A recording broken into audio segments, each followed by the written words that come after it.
Κοντά μας σήμερα είναι ένας μη πετανίτης. Ένας φίλος, προσωπικός μου φίλος, φίλος αδερφότητος, φίλος του Πέτα, γιατί τον έχω ζαλίσει εδώ και χρόνια για το Πέτα. Είναι ο Νίκος ο Κούνιδας. Όταν πολλοί θα γνωρίζετε, αποφάσισα και αποφασίσαμε τα παιδιά να κάνουμε κάτι διαφορετικό σε αυτό που ασχολούμαι και με φωνάζουν και δικοί μου και συνδικαλιστικά και φτιάξαμε αυτή την οργάνωση που λέγεται Νέα Πορεία, αποφασίσαμε ότι πρώτα θα είναι ο άνθρωπος. Πρώτα θα απλώνουμε το χέρι στο διπλανό μας, βοηθώντας αυτόν που έμεινε χωρίς δουλειά, βοηθώντας παιδιά φίλων μας που κατέληξαν να μην έχουν να πάρουν το γάλα, το ρούχο,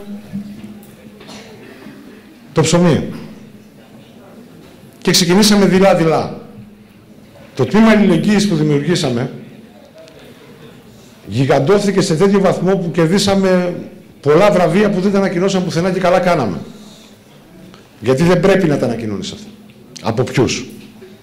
Τα παιδιά ερήμη μου πήραν μία πρωτοβουλία παραμονές του Πάσχα και όλη τη βοήθεια που είχαμε μαζέψει στο Εργατικό Κέντρο Αθήνας, πάρα πολλά τρόφιμα, ρούχα, παιχνίδια, βιβλία, παιδικά ρούχα, αντικείμενα, αποφασίστηκε, χωρίς να με καλέσουν σε εκείνη τη συνεδρίαση, τους μέφθηκα μετά, τέλος πάντων, να τα στείλουν στο Πέτα. Αυτό ήταν μεγάλη συγκίνηση για μένα και μεγάλη τιμή. Στο Πέτα, ξέρετε, λειτουργεί ένα άτυπο, πρότυπο για μένα κοινωνικό παντοπολείο, που το οργάνωσε ο Πάτερ Νικόλαος μαζί με τους επιτρόπους. Φροντίζουν συνεχώς να μην στερείται ο κόσμος του Πέτα, δεν θα πω το πόσοι, ίσως μερικοί το γνωρίζετε, αλλά είναι πολλοί, να έχουν τρόφιμα, ρούχα και παιχνίδια, τα παιδιά μας.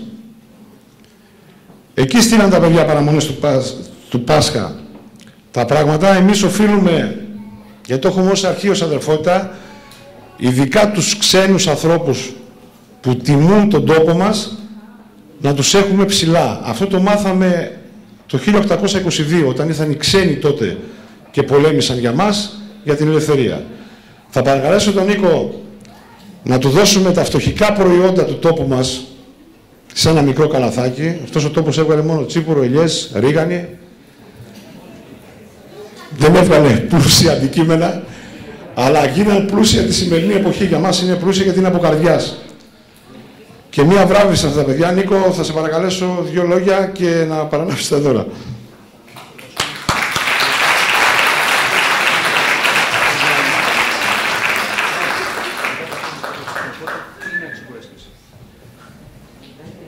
Καλησπέρα σε όλους σας. Είμαι ο Νίκος ο Κούνιδας.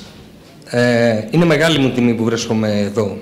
Και είναι μεγάλη μου τιμή γιατί μάλλον διδάσκεσαι από τους παλιούς. Επιγραμματικά, αν κρατήσω αυτό που κάνανε η προηγούμενη γενιά, είναι ότι στην Ελλάδα τελικά οι παρέες γράφουν ιστορία. Και τη γράφουν με πολύ δυνατά χρώματα και δίνουν τέμπο και στη δικιά μας τη γενιά. Μάλλον αυτή η χώρα, όπως είπε ο Καζαντζάκης, πρέπει να φτάσει στην άκρη του γκρεμού για να βγάλει φτερά. Αλλά πάντα κατορθώνει και βγάζει. Και αυτό είναι το σημαντικό. Στους παλιούς που άκουσα εδώ θα πω ότι η καινούρια γενιά, και ειδικά με τον Γιώργο, που έχουμε μπει σε αυτό το κομμάτι αυτής της ομάδος,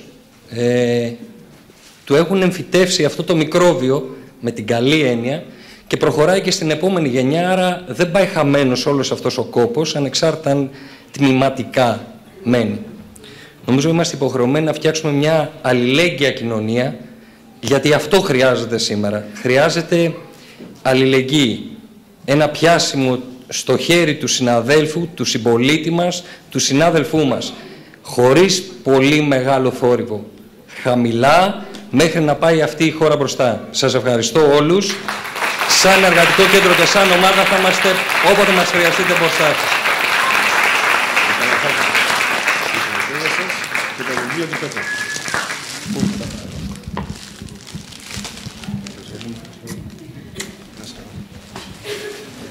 Πάρα πολύ.